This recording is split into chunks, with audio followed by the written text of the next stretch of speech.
Good morning, good afternoon, good evening, coaches and consultants. It's wonderful to have all of you. Thank you so much for making time and joining us today with Ignite Business Mastermind, the second session. And today we will be talking about acquiring corporate clients. Let us move forward, and I appreciate all of you joining in time. So Ignite Global is an ICF accredited coaching training provider, and we're also a coaching company providing coaching services as well as building full-fledged coaching culture programs in organizations. One of the reasons why we thought of launching this program is that we have seen increasingly there are many coaches who are really good at their craft as a coach. At the same time, they're trying to I'm just checking the chat just to make sure. Okay, great. That we see very often coaches are really good at their craft. However, sometimes when it comes to business development, some of the coaches are struggling. So we saw a need, so we thought we will create this program. And then if you're wondering why we do it for free of charge, it's because we are really passionate about sharing positive change with the world. And we believe this is the time that it's needed more than ever. And then coaches are the frontliners in making a positive change in the world. And then if we can provide support in any way to all of you, that is something that is really valuable to us. So this is why we do it for free of charge. So let us move forward. As you may notice right now, we are recording this entire session, including video, audio, and messages. They may be used in public. So in case if you do not like to appear in public, please feel free to keep your audio and video closed. So that way we can share this with individuals who would further benefit from this intervention. Right. Our usual way of sharing information or creating a learning environment is to interact with each other and learn from each other in a collaborative space. However, we are all very busy, and what we are focusing right now is building business. So we are going to keep it really intensive. I'm going to share a lot of information with you during this time. Feel free to rename your screen so that in case if you want to get your attention, we can call you by the right name. You're welcome to keep your video turned on if you like, and the audio is muted at the moment. And when we would like to invite you to speak or share something with us, we will be sure to unmute all of you so that you can share something with us. Moving forward, please let us be sure that this is a safe environment. We are all here for the same purpose, learning, exploring together, and then building a successful coaching business. And as you know, in the beginning of this sessions, we decided to share with you a coach sharing the experiences every session, as well as a 10 minutes education slot. And live and learn. Last time when we presented, we realized that the time is really limited, and we thought we will add the maximum benefit to your time by joining this with the strategy of the month rather than focusing on other things. So I hope you bear with us and then see how this unfolds and see how it adds value to all of you. So today we will briefly discuss about essentials for success in terms of strategizing and executing your business plan.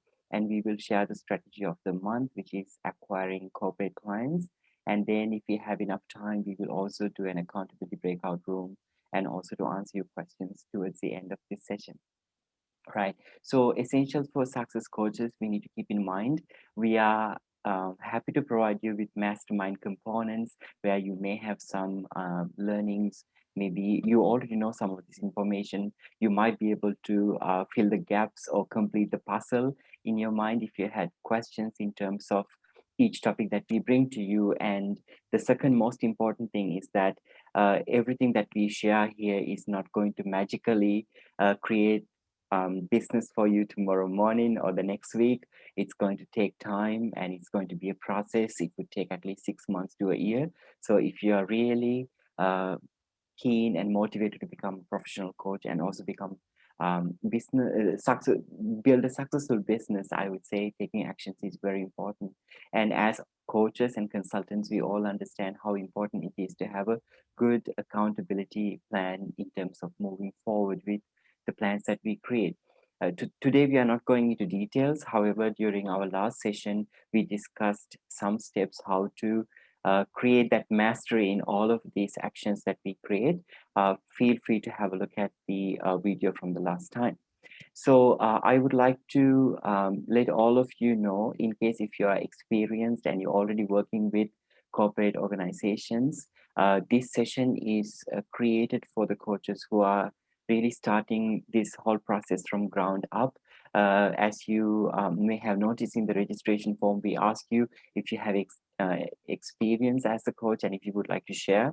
And we really haven't seen any of the coaches who have signed up sharing with us that they have experience. So we are creating this platform thinking that you are all at the beginning of your career. So if there are experienced coaches who have a wonderful business, that's great. And we hope that we can add some value to you here and there. And this is really focused on building the business from the very beginning. Right. So when we talk about acquiring corporate clients, let's have a quick look why corporate clients. One of the main reasons is that most of the corporate organizations have, like I think 99.99% of the companies do have a large annual budget allocation for their human resource development. They do allocate certain amount of budget for staffing, recruitment, staff development, and all other interventions that they're planning for the year. So usually companies do tend to have money so that it's easier for you to actually tap into those resources and then work with organizations. So that's one of the reasons why it's really great to work with corporate clients compared to individual clients where oftentimes they have to take the money from their own pocket to pay. And sometimes there's a little bit of a, it takes some time to get to that point. With corporate companies, if we provided the right solution, the right set of skills that would fulfill their needs, there's a good chance that you can easily tap into those resources. Another interesting thing is that if you're working with an individual client, that's most probably is going to be one person who will be working with you over a certain period of time or just a one-off session. However, when you work with an organization, often you will work with multiple clients. But what I mean by that is if you're working with a certain department, you might work with all the senior management in the department, or if you're working with the senior executive level, you will work with all the senior executives. So at the moment, we do have programs, international organizations which run fully online, and some of our programs cater up to 36 people. So I mean, 36 individuals, professionals in the organization. So that way, we actually have to acquire one client. At the same time, you will be working with multiple coaches in the organization. Another interesting thing is that once you work with an organization, you build your rapport, credibility, and help the organization to develop. Then there's a potential for future opportunities from the same organization that they would want to work with you. And also, when you work with an organization, and as you build your credibility, other organizations will see that credibility and then would want to hire you, and the process becomes easier. However, if you're not in this space at the moment, that's perfectly fine. During this experience, we are going to discuss about how to actually begin from scratch. So even if you don't have that reputation at the moment, that's perfectly fine. Right. So when we talk about corporate coaching and corporate coaching, I have spoken to many coaches as a coach trainer as well as a mentor, and I have seen many limiting mindset or limiting beliefs in terms of stepping into corporate coaching. To be honest, one of the things that I see very often in coaches is that they tell me that they are not comfortable working in the corporate environment, or they don't want to be a corporate coach because the environment is not for them, but they feel working with personal clients is much more comfortable, or they find it being in their safe space. I think being in the safe space is important. At the same time, being in the comfort space is not necessarily a good thing in terms of building a successful business. So sometimes we need to step out of our comfort zone and see how we can develop and learn from the experience that we gain through that process. So I put together some points that would where I have seen some limiting mindsets or limiting beliefs. So let's move forward, coaches. One of the things that coaches often say is that I am a personal coach. I like to work with individuals. Now, one thing that we need to remember is that um, actually, I would like to share my experience when I was very new to my coaching profession about 10 years ago. When I asked my mentor coach, what is the difference between personal coaching, like life coaching, relationship coaching, and executive coaching? And she told me something really very interesting. She said that, of course, when you go into a corporate environment, the first few sessions tend to be focused on organizational development, leadership development, KPIs, and things like that. However, what is really interesting is that in between a person, let's say an executive, a leader in the organization, and those goals that they want to achieve, what is in between that is their career, their life. So their personal life, sometimes their professional life. So it's actually me being a holistic success coach. I extensively have worked with personal clients and then also with executive or organizational context. And what I have seen is exactly what she told me. After a couple of sessions, it really boils down to their personal issues or issues that are hindering them to get to those goals. So, not necessarily that we always talk about KPIs or we always talk about the organization. And if you're wondering at this point of time, is it ethical to discuss personal matters? That is in a organizational coaching in a context. Uh, Yes and no. We need to know the boundary. Where do we talk about certain personal things that is not related to work, and where there are certain areas we must talk about personal things because that might be the hindering reason why these leaders are not able to move forward. So I encourage you to try it out. If you have this mentality that I'm only a life coach, I'm only a relationship coach, I'm not comfortable working with the leaders in organizations. So I challenge you a little bit to see how it works for you and if you may find the um, same way as I found. Another interesting thing that I often hear is I have never been in the corporate environment. You know what? If you haven't been in the corporate environment as an employee, it's better because you don't understand so much what is happening behind the scene. So that's really very good. In fact, many uh, HR departments, when I work with them, they tell me, give us some coaches who have the executive coaching, executive background in the organization. Also, give us coaches who don't have any background at all in corporate environment because you know that as a coach when we talk about mastery level we operate from unknown. So if you know everything about organizations or how they work, you go into that equation, coaching equation, with all that knowledge. So if you're someone who hasn't been in the corporate environment, it's really good because you go in there without knowing anything so that you have the ability to maximize the development and catalyze the maximum capacity in these individuals and organizations. Another thing, I don't have any corporate coaching experience. That's fine. If you think like that, I would like to ask you, which coach do you know who was born with corporate coaching experience? No one. So I would say that no one really has ever had any corporate coaching experience. They just develop it. And I invite you to take that challenge and develop that experience if you would like to thrive into this wonderful arena of coaching as a business. And another thing I always say is that I don't have any corporate connections. That is right. That's understandable. I always say you don't have corporate connections yet at this point of time, or you think you don't have corporate connections. If we look forward, if you look further, we always have ways of finding them most of the time. And that's one of the topics that we would cover during this session today. Another thing that we hear is corporate coaching is coaching environment is rigid, and I don't know how this has come to be. It is not true at all. When we talk about coaching in a corporate environment, I don't find it much different working with an individual because when you are in there, you sit with an individual either in your office or their office, um, and it's very much like coaching one on one with a personal client.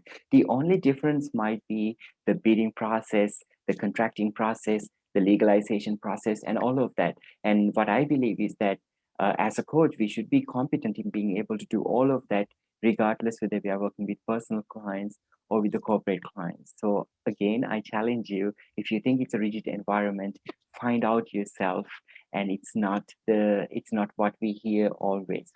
Another interesting thing I hear is that big corporate companies work with big coaching companies. At the moment, I think that Ignite Global as a company, we have come so far.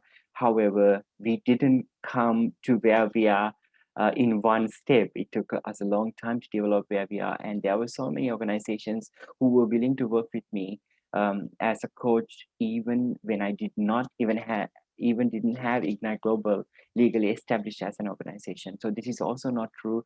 Corporate organizations don't mind working with individual coaches, and sometimes they find it refreshing to work with. Another interesting thing that we hear is that only big organizations work with coaches, which is also not true. There are so many startups, there are so many small and medium-sized businesses who hire coaches. So don't limit your mindset to think only the big companies will hire a coach. Another interesting thing is most corporate companies work with coaches. Actually, when we talk about organizations, it's not only corporate organizations who work with coaches. There are also public companies, government companies, as well as non-government organizations who work with coaches. Very often, recently, I shared with all Ignite coaches an opportunity that came through United Nations. So these high-level development organizations, for an example, use coaches nowadays. So I encourage you to have an open mind and keep an open mind to work with potential organizations, regardless they are big or small, whether they are private, public, or non-government organizations. Right. So one of the most important things that we need to discuss during this session is how do we make connections to these organizations? And let us have a look how we do it. Now, the rule number one, before I begin anything in terms of making connections, your focal point in the organization must be a decision maker. So if someone is connecting you, or if you have a connection to an individual who is a clerk, an intern, or a secretary, this is the potential or the probability of it working out to be a business is very thin, I would say. I'm not saying it's not possible. However, what I have experienced is that when you work with organizations, if you work with the decision makers, there's a very good chance that things would move forward, because when the decision makers understand the value of what you can provide to them, they can easily make a decision to actually get you on board. So I would say work with senior executives, or senior managers, senior executives, the board, if it's possible. Right. So the obvious things like applying through the vacancies, job portals, and things like that, I'm going to skip that because that's so obvious, and you can easily find this kind of information. So let us move forward and understand how to build instant credibility with organizations. So the best way to do that is very simple. Step in with a personal or professional introduction. Excuse me. Right. So when we talk about stepping in with an introduction, personal or professional introduction, there can be many ways that you can do that. So today I will try to cover as much as possible. So when we talk about building partnerships or being introduced to an organizations, one of the best things to do is to create synergy partnership with non-competitors who are also supplying products and services to HR units in organization. So who are these providers of services and products to HR units?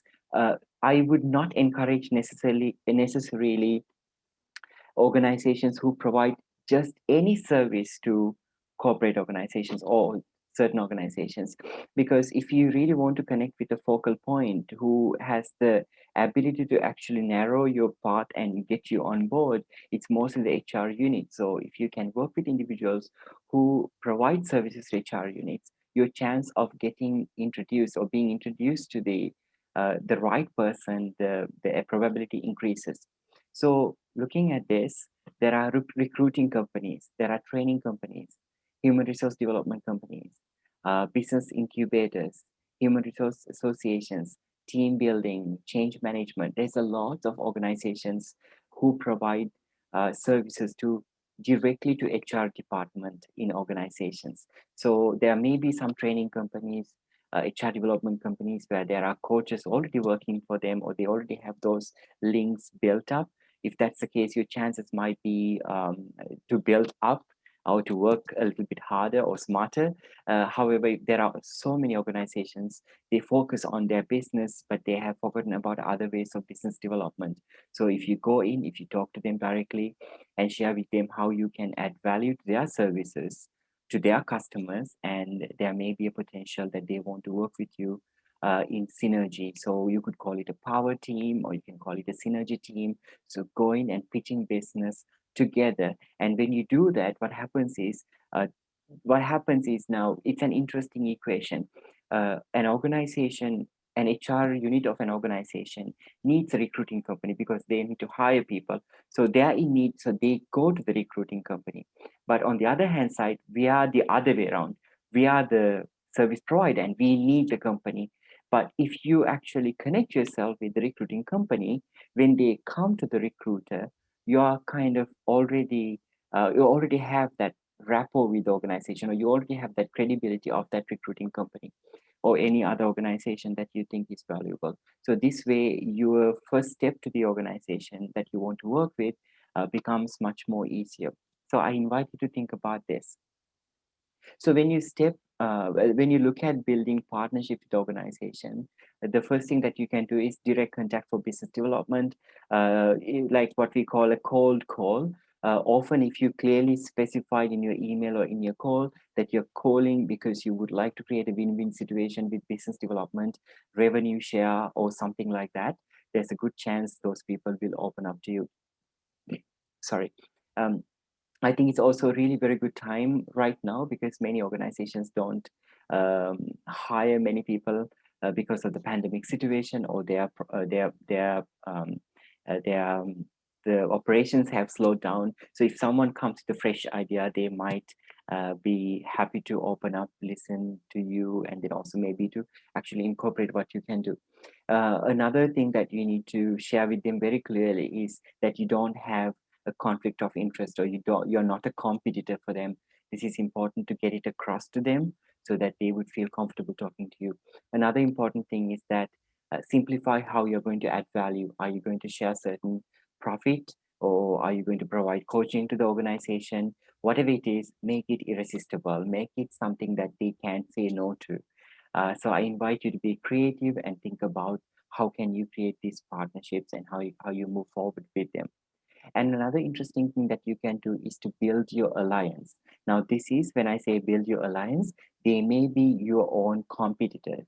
For an example, I myself have worked with many coaches. Either I invite them to work with me, or I also have been invited to work with other coaches. One of the reasons is that it really increases the credibility of the little group that you're working together. If you come from different backgrounds, if you have different experience, different levels of coaching experience. And on top of that, we also tend to have different expertise other than coaching. For an example, psychometric tests, training delivery. It could be things like change management, facilitation, team coaching, and things like that. So if you collect people together like that and put together a group, there's a good chance that the organization will be more open to looking at what is going on, and then take you on board. Another interesting thing that we need to keep in mind is to check the right energy and chemistry among all of these individuals who are joining this intervention, so that you know that everyone represents the same energy, same essence, so that you can work harmoniously together with each other. Regardless whether you have good chemistry, whether they are your friends or not, always make sure you have a contract and agreement in place. It's absolutely very important. People will surprise you. We can't make everyone happy in the world. No matter how good you are, there may be someone who you wouldn't be able to please, and it is not necessary to please everyone either. What is important is that you have everything clear, legalized contract, so that you will avoid any conflicts and sabotaging the relationships. And when you do that, instead, when you pitch business to an organization, you don't have to do all the work, because everyone has specialities. You will be able to share responsibilities with each other and pitch business together as a alliance, as a group of people together, and also providing high accountability to each other compared to working alone by yourself, right? And another important thing that you can consider in terms of getting in or being introduced to this organization is to leverage from your network. So you can start to think about who in your contact sphere is connected to organizations. It could be your partner, it could be your wife's organization, it can be your brother's new company, or it could be your brother's old company, or it could be your best friend's company, or maybe it could be your best friend's partner's company. We are connected to organizations in beautiful ways, and sometimes when we are in a personal relationship, we don't even know where those people are working, or maybe people connected to them are working. You would be surprised what you can find within your own network, within the people around you. So I invite you to start conversations with individuals, become a little bit more interested in beyond your personal connection, and get to know who they are, get to know what kind of work they do, and their social circle, professional circle. You might find out that there are great opportunities for you to connect with, right? So when you leverage from your network, what I would recommend you to do is first identify the potential individuals. I invite you to come up with a list of 100 people or list of 150 to 200 people. The reason why I invite you to do this is because usually in my personal experience, if we pitch business to 10 companies, 10 to 15 companies, the chances are of getting a business from this organization is about one. I am being very honest, very, very honest with you. It's about 10% percentage of really getting potential business. So the wider your network, the larger your network, the better it is. At the same time, as I mentioned earlier, if you actually got a job, if you actually develop business with an organization, you may end up with 4, 5, or to 10, 30 clients. You never know. So that investing that energy and time could be really rewarding. And so how you can do this is by initiating a personal conversation, and people love to help. People like to be asked for help. So when you're talking to your network, your friends, your colleagues, uh, tell them that I'm a new coach, or I'm in this business, or I'm trying to create this new business development area for me, so I need help. Can you help me with your contacts? As you can see, the next one, don't jump the gun. So let's say your brother's friend is working for an organization you would dream of providing coaching services to. When you connect with your brother's friend, instead of saying, "Can you connect me to your company?" ask him, explain to him what you're looking for, and ask him, "What help can you give me? What companies can you connect me with?" So this way, he might not only connect you with his own company, he might even connect you with other organizations that he might have past experience. We as human beings have a lot of history, a lot of experience working with different organizations, and I believe that if you tap into those connections, it could be really valuable developing your business. So don't jump the gun. Don't directly ask to be connected to the organization. Instead, ask them, what organizations can you connect me to? Open-ended questions, coaches. And another interesting thing is offer value in return. What I mean by here value is ask them, what can I do in return for you? They might say, give me 3 coaching sessions, or give me or cook the amazing pie you prepared last time I visited you. You never know. So ask them what they would like in return. And if it is something that you reciprocate, that is great. Another interesting thing that you can do is, of course, to ask for an introduction once they're comfortable doing that. And this introduction need to be clear. It's not something like, oh yeah, you just mention my name and send an email, or you just pick up the phone and call the company number. It shouldn't be like that. It should be something that person actually meet the individual that they intend to introduce you, and say that I'm going to introduce this wonderful person he's a coach and he's doing great things, and he's looking for opportunities, and he would like to be connected with you. And then connecting you via email, either an email or a certain way of communication in the same channel, so that way the person will not be surprised. This is really very important. And when it comes to call to action, ask them, when are you planning to say that? How are you going to do that? And then, in case if I didn't hear from you, when should I follow up with you to check in with you? So this way you have already taken permission, you wouldn't come intrusive, so that you respect that person for introducing this particular organization that you are intending to work with. Right. Now, once that introduction is made, now, the most important question is how to make your way into the organization. Actually, before I go into this, I want to share with you something that happened last night. I just was introduced to an organization, very small organization, by one of my friends. And this person came online at 9 p.m. Bangkok time. And we had a 15 minutes call. And he just literally told me, right, when do we start the coaching for his little team? And I did not send any information. He did not contact any other coaches, as of what I understood. And our discussion started like, so what is coaching? How can you help me? That's how it started. And the ending conversation was, when do you begin? Can we, like, he literally asked me, can we mark the calendar for our first session? So I think I didn't do anything there. The reason why I was able to get that client is the reason because I was already introduced to them through someone that they trust so much and they respect so much, and it was so easy for me. I felt really very welcome compared to where if I had to go for a pitch, where we have applied for a vacancy announcement or job announcement, a different, very different attitude.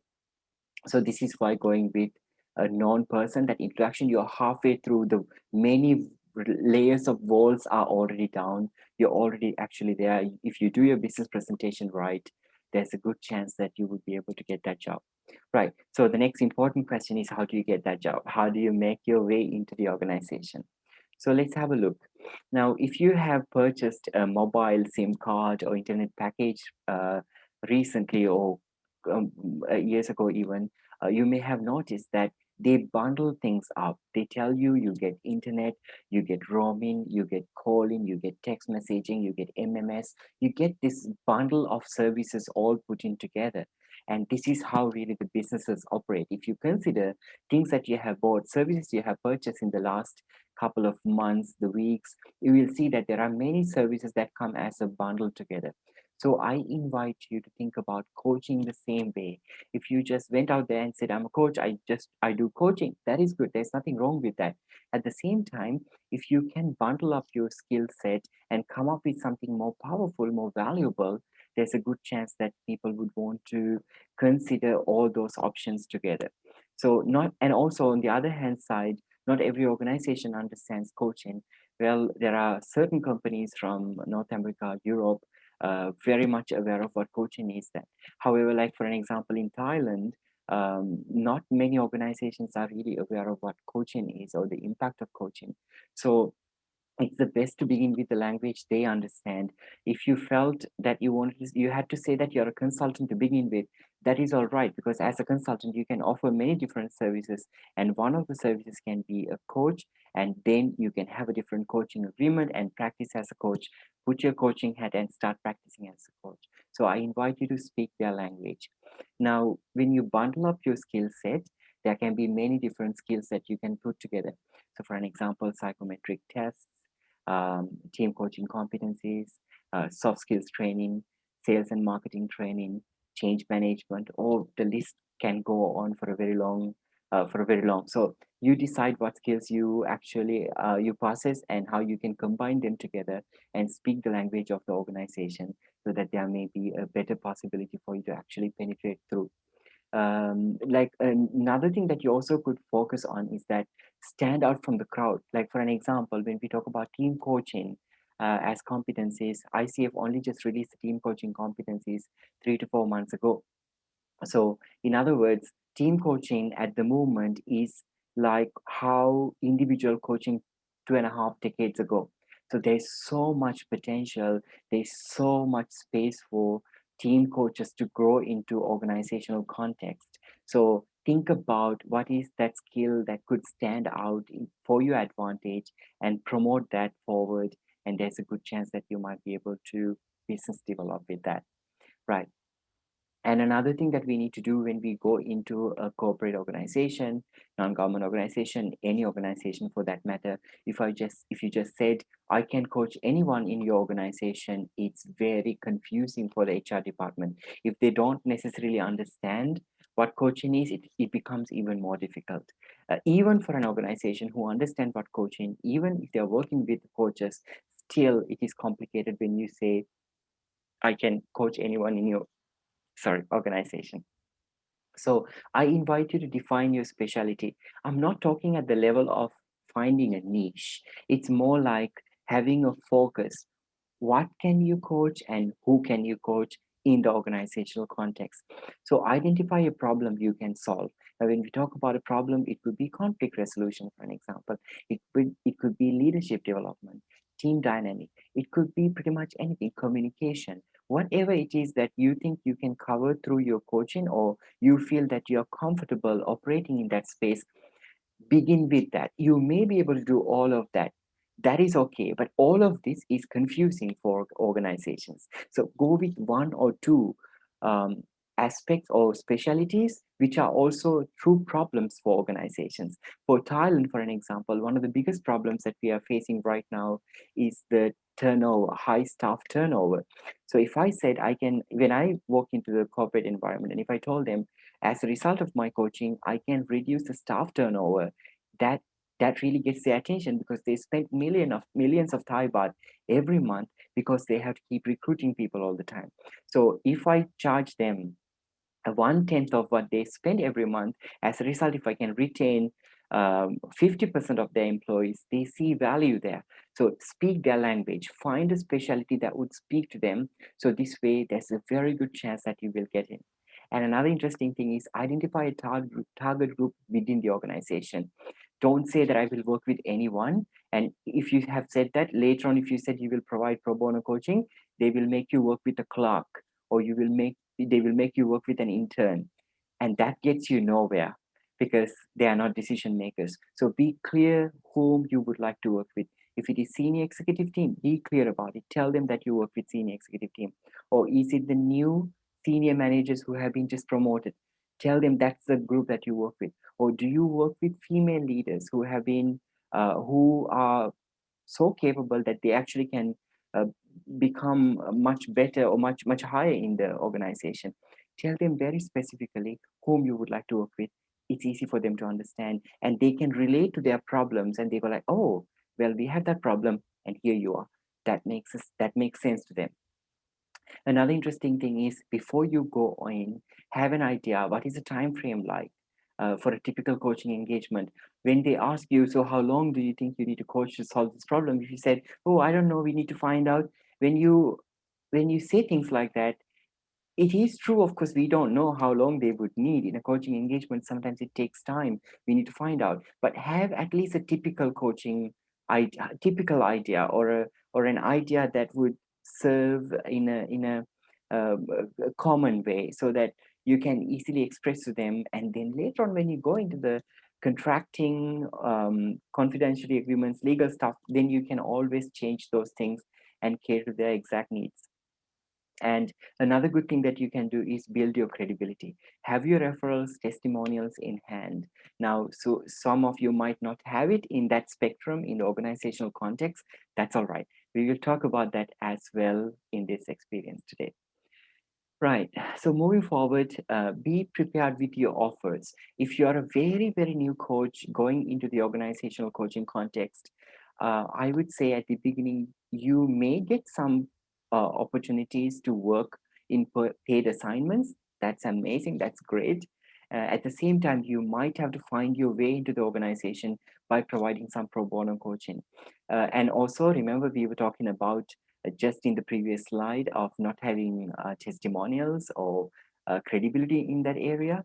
So this is where you can use your pro bono coaching to receive those testimonials, referrals, as well as to be able to say that I have worked with these or these organizations. I have worked with them. So that's how you really build your credibility. So think about your offers in terms of how you provide pro bono offers, how you would like to provide dirt cheap offers to get in, and what is a perfect offer for you, what has the best value for yourself, and what is a high value offer for you, because these are important questions HR departments ask you in a meeting.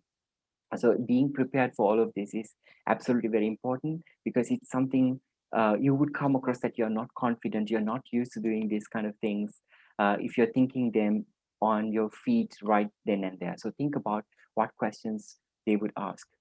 um, the initial contact. Now, if you're going to get into the organization, this is the kind of all these things that I have been discussing right now is kind of the preparation to go into the initial contact, or initially get in there. So the very first thing that you can do is to make that call after your friend or your family connected with the organization. The first thing I invite you to do is learn about the organization. What are their products? What are their price ranges like? Which countries, which cities do they operate? What is their vision and mission? Get to know the organization a little bit. This wouldn't take more than 15 to 20 minutes for you. And then aim is to get one-on-one meeting. Do not, like as you see the last point, don't give away too much of what you do, what you can do. Try and get a one-to-one meeting, meet that person either online or in person. That is when the magic happens. If you send out a long email with your introduction, what you can do, your pricing and all of that, I have done that in the past and it really hasn't served me well. However, when I get that person one on one, when we make that connection, it's really very easy for us to actually move forward and share with what we do. And obviously, you understand that, because this is a part of building rapport. This is a part of showing who we are, showing our presence, showing our energy, and be transparent. When you share, don't lie to them. Don't say I'm coming to learn about the organization and then later on tell them, oh, I also have this offer. Do not do any of that, because that breaks your credibility, and that will also affect the person who's introducing you. Be clear. You can always highlight that I'm coming in to learn about your organization because I'm a new coach or I'm new to this business, and I also have some freebies to offer for you, some pro bono to offer you. At the same time, you also can say, I also do have products if at all you're interested. You can even literally say, I'm not coming in to sell anything, and go in with that intention when you go to an organization as a potential opportunity, rather than with the mindset of selling or trying to grab business. Yeah, however, at the end of the day, it's important, don't give away too much. The more they know about you without seeing you, the less that is meaningful. Right. The initial meeting. So I would say try and get a meeting to meet the person online or in person. And when you get that meeting, it's not the human resource admin or human resource assistant. It should be the human resource development director or whoever is the top person there. Or it's also okay to get into talk to senior executives, senior managers, because they make decisions. They have the ability to bring you in when they see the value. Of course, this is not something I must even be saying. Dress professionally, arrive early for your meeting. And I would recommend you to bring a giveaway, not a gift just to give away. It could be a mug with your name on it, your details on it. It could be a calendar. It could be something that person or couple of people can put it on their desk. Because when you do that, it's going to remind them all the time that conversation you had, or when they have a problem, they might look at it and they will remember you. So bring a small giveaway if it is allowed in your country's rules. There are certain countries it's absolutely not allowed. In Thailand, it's okay as far as it's a giveaway, like a calendar or a mug, but we also can take gifts to organizations when we visit them. So I invite you to think there's a very clear, maybe there's a very thin line, so be very careful before you actually execute it. You can even ask the friend who introduced, he said, okay, if I carry few giveaways, or if you carried them, before give it to them, ask permission. You can say, I had few extra mugs, I brought it with me in my bag. I was wondering if you're comfortable receiving it with your permission. And if the person said yes, you can give away. If the person has a different answer, that's perfectly fine. And one of the first things that I learned from my mentor coach at the beginning is do not present any of your services in the first meeting. So important. Don't say a word about your services, even they asked you. Tell them, I can share with you my services, but right now, do you mind if I learned more about your organization? And guess what? You're a coach. You have all the ability to ask powerful questions, dig deeper, learn more about an individual. So use those skills and learn more about the organization, learn about their pain points, problems, ambitions, and directions. The more you know about them, the easier it is for you to come up with a successful business proposal. And then when you do this, like when you get to know them, when you get to know their pain points, problems, ambitions, and directions, often there are so many dozens of ways that you can do that. I'm going to quickly share with you one of the methods that I do very casually, very easily, without the organization officials feeling like I'm trying hard. So usually what I do is every time I meet them, I always have these sticky notes in two different colors.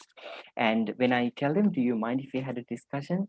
I would love to learn a bit more about your organization and the challenges you're facing right now. Most of the time they like to talk to someone about their problems because they are really hard. If they are really heard, especially if they don't have coaches. So what I would usually do is here, I will ask for the permission first, and then I will take out the two of these papers. Or there's another beautiful tool that you can use called Google Jamboard. It's just like Google Forms. You can find it exactly where you can find Google Forms. Use a Jamboard if you're doing it online, and it's also very effective. Right. So in the conducting an initial meeting, let's see how you do it. This is just a simple way I do that. However, you may have better ways. You can Google, you can find a lot of information how to conduct an internal initial meeting when you're meeting with a corporate client. The first question you would ask the person is, what do you need less in your current capacity? Now, by asking that, the person might say, I need less headache, I need less troubles, I need less conflicts, I need less la la la. So there will be a lots of problems he will be sharing with you. This question is much more effective than asking what are your challenges. This way the person feels that you're really trying to understand his problems. So get it out of that person. And then the next question, of course, as you might be guessing right now, the next question is, what do you need more in your current? So for one question, you give each point the person is sharing with you, give him or her a piece of paper and ask them to write it down, sketch it. One word would do. And then for the next one, use a second color. Give them, oh, let's use this one. Just be very casual about it, make it fun. And every time they write, so each paper will have one problem or what they need more. So when they say need more, they would say clarity of communication, procedures in place, more funds, better leaders. They would tell you all the problems as an answer as an answer for these two questions. The next thing that you can do is collect all of those little papers that you have. Ask them to prioritize the 3 to 5 each point for each category. So if you are working with them where there's a wall, you can actually put it on the wall. The 3 points or the 5 points, depending on how much time you have, or you can lay it on the table. So by doing that, you actually now focus on the 6 or the 10 most important problems to this individual. And the next thing that you would do is very, very simple. Ask them, what have you done in the past and how did they work? So if they still have it as a problem, whatever they have done in the past hasn't been effective. Now, this does two things. One, they start to realize either they haven't done anything about the problem or they realize whatever they did about the problem hasn't worked. So you show them using a little bit of coaching approach that there are areas of development that they haven't really been successful of. And then once you have this one, you can always ask them, there are certain key areas actually that you may be able to provide either pro bono or paid services. And you ask them, would you give me permission to create a presentation and meet you in another week or 2 weeks time? Is that okay? Would you consider that? And they might say yes, they might say no. And if they said no, that's okay. Well, you have tried. And if they said yes, yes, then you actually fix a date and time. Ask them, when would you like to meet? What time would you like to meet? Fix that immediately if it is possible. So once you have those, so grab all of those little papers with their permission or make a mental note. And once you are back, create a solution, uh, and not the process. Don't tell them, I will coach these 5 people first and then we will do this process. Don't talk about processes in your proposal. Instead, talk about the solutions, talk about the outcomes, and most importantly, talk about the impact that they can make. Because people don't like to hear about processes. They are already busy with lots of processes. So think about what outcomes would be and the impact would be the most important for them, and put that into your presentation. And another thing that I usually do is prepare an offer with 3 tiers. Human beings, for some reason, like to associate things with 3 things. If you see in the market, when people sell certain service packages, there are 3 offers most of the time. That's because it's easy for us to comprehend. At the same time, we feel like we are making that decision, we are choosing what we want, we are not just taking something that you just presented. So create a package that has tiers. And if you're thinking how to do that, you're not sure about how to do that, I invite you to attend the next mastermind session where we talk about creating irresistible offers. And in that hour, we will only talk about that. This is going to be March, April. So 5th of April, I invite all of you to join if you would like to know how to do it.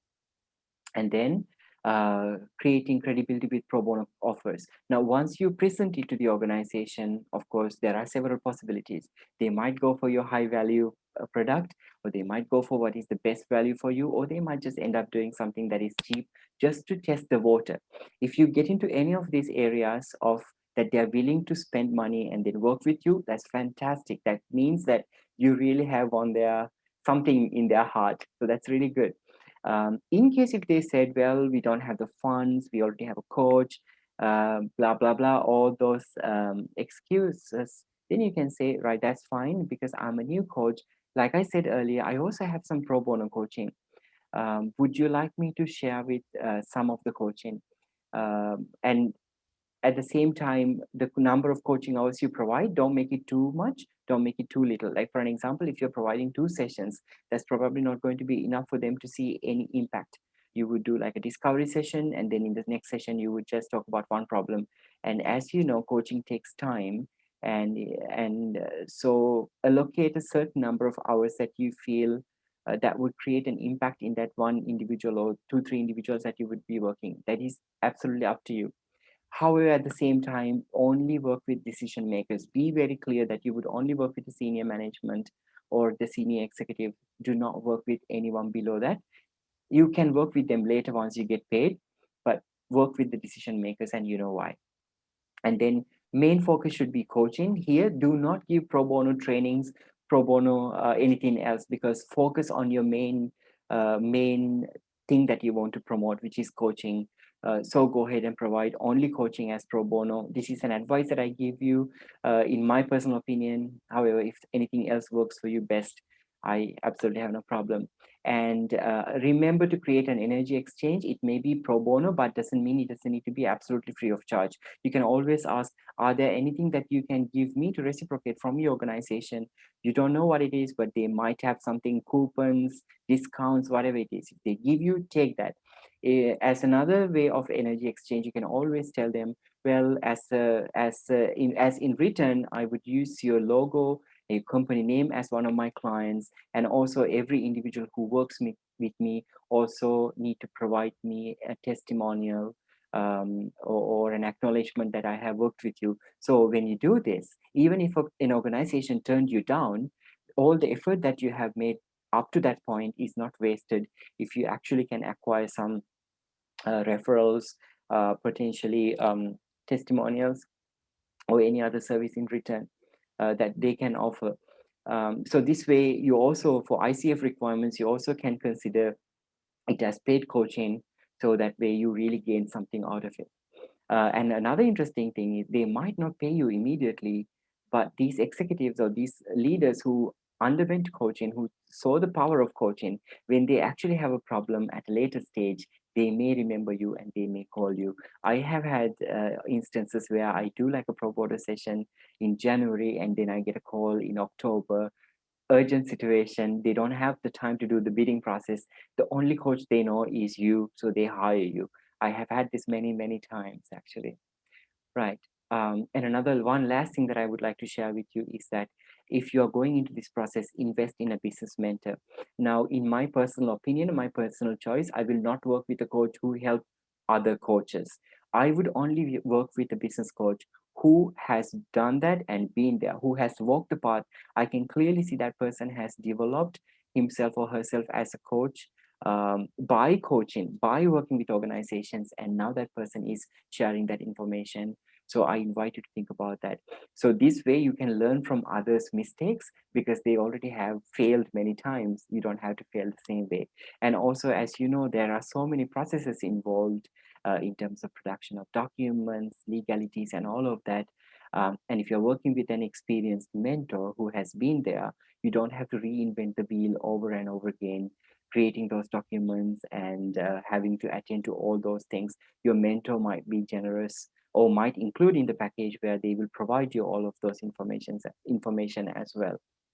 So that really brings us to the end of this presentation today. So I would like to leave you with this. This is Garrison Wine, and he's an author, consultant, and a motivational speaker. And he has written this book called The Real Truth About Success. He says, long-term success is the result of relationships built on a foundation of trust. People get more value from those they trust. And it is absolutely true in my personal opinion, in my personal experience, in fact. So I invite you to look at this way of building business, organically building business, a way of building relationships, adding value. And as a result of that adding value, as a result of that relationship, you get business instead of other way around, where we think as a result of getting business, we build a relationship. It really has never worked for me. It always the other way around. So I invite you to think about this process and see how it would work for you. I'm sorry, we don't have time for breakout rooms. If you have any questions, feel free to shoot them out in the chat room. I might not be able to attend to all those questions right now, but if there are viable questions, I'll be sure to reply to all of you. I mean, I will be sure to send you all an email and share with you some ideas within my humble capacity. And the next session, next live session is 5th of April 2021, creating irresistible offers at the same time, the same way. We will keep you updated, and also we have created the Ignite Mastermind blueprint for this session to answer some questions to gain some clarity in terms of moving forward. So if you have the time, I invite you to go through the blueprint and see if that might be of value to you, coaches and consultants. So thank you so much for joining today. I really appreciate your time. It's wonderful to have all of you, and I'm terribly feeling sad that I haven't been able to interact with you one-on-one, which I love most of the time. However, my purpose being present with you today is to really add value to you and give you the maximum within this 1 hour rather than chit-chatting. So I wish you a wonderful rest of the day and a week, a month, and I look forward to see you during our next session. In the meantime, if you may have any questions, feel free to reach out. Bye bye for now, coaches. Thank you very much. Thank you.